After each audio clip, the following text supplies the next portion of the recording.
One of the most important teachings of the Catholic Church is one of the most difficult teachings we are asked to believe, that Jesus is really physically present in the bread and wine consecrated by the priest during the Holy Mass.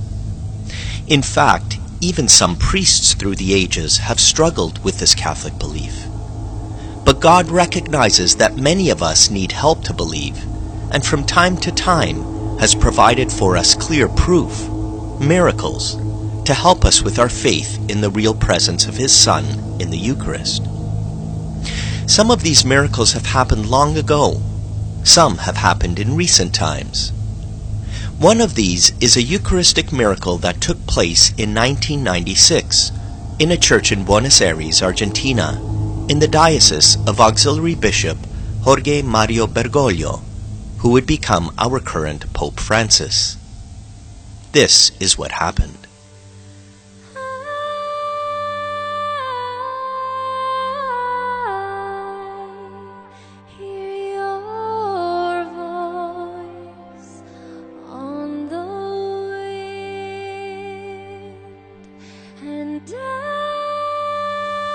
At 7 o'clock on the evening of August 18, 1996, Father Alejandro Pezet was saying Holy Mass at St. Mary Catholic Church in the center of Buenos Aires. As he was finishing distributing Holy Communion, a woman came up to tell him that she had found a discarded host at the back of the church. Someone had dropped it and had not wished to consume the dirty host. Father Alejandro went and retrieved the unconsumed Eucharist. As is the practice in these situations, he placed it in a container of water and put it away in the tabernacle to sit so that it could dissolve. Father Alejandro knew that in several days the Eucharist would dissolve, and he would be able to respectfully dispose of it by watering a plant with the water. On Monday, August 26, upon opening the tabernacle, Pezet saw to his amazement that the host had not dissolved, but rather it had turned into a bloody substance. He informed Auxiliary Bishop Jorge Bergoglio, who gave instructions that the host be professionally photographed. The photos were taken on September 6. They clearly show that the host, which had become a fragment of bloodied flesh, had grown significantly in size. For several years, the host remained in the tabernacle, the whole affair being kept a strict secret. Since the host suffered no visible decomposition, the now Archbishop Bergoglio decided to have it scientifically analyzed.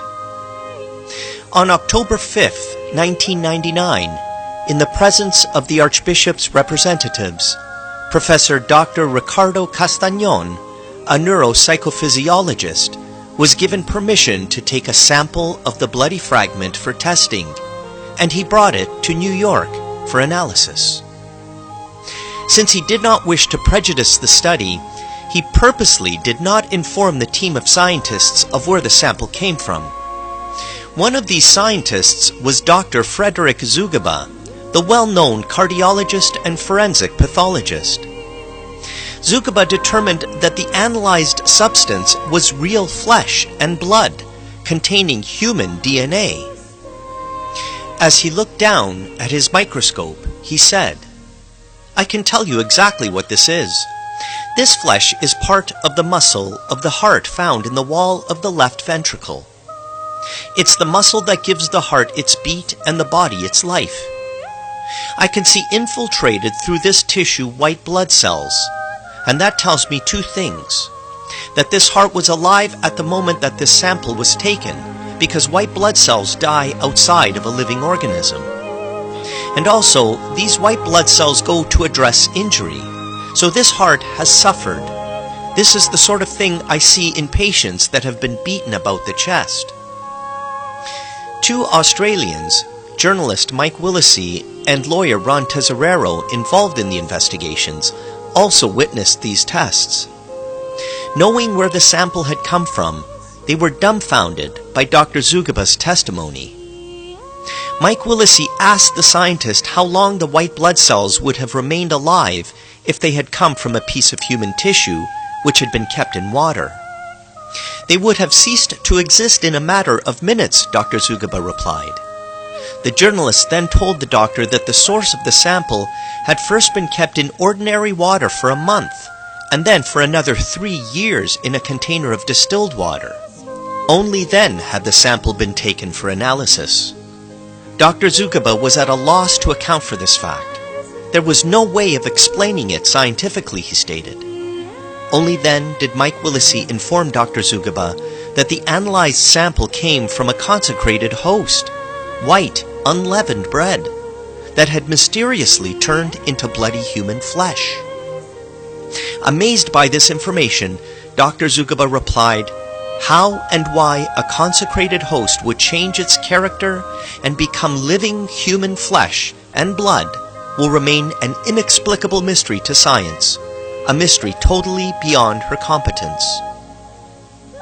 Then Dr. Ricardo Castañón arranged to have the lab reports from the Buenos Aires miracle compared to the lab reports on a relic from a similar miracle that took place in Lanciano, Italy over 1200 years ago, again without revealing the origin of the test samples. The experts making the comparison concluded that the two lab reports must have originated from test samples obtained from the same person. They further reported that both samples revealed an AB positive blood type. They are all characteristic of a man who was born and lived in the Middle East region. How can the events of the miracle of Buenos Aires be explained? Only faith in the extraordinary action of a God provides the reasonable answer. Faith in a God who wants to make us aware that He is truly present in the mystery of the Eucharist. As a result of his investigation of this and other miracles, Dr. Ricardo Castañón, who was a staunch atheist much of his life, converted to Catholicism. Whenever you receive communion, may the miracle of Buenos Aires help to remind you of the awesome miracle and sacrifice of Christ in the Eucharist. Allow Him to nourish you with His presence.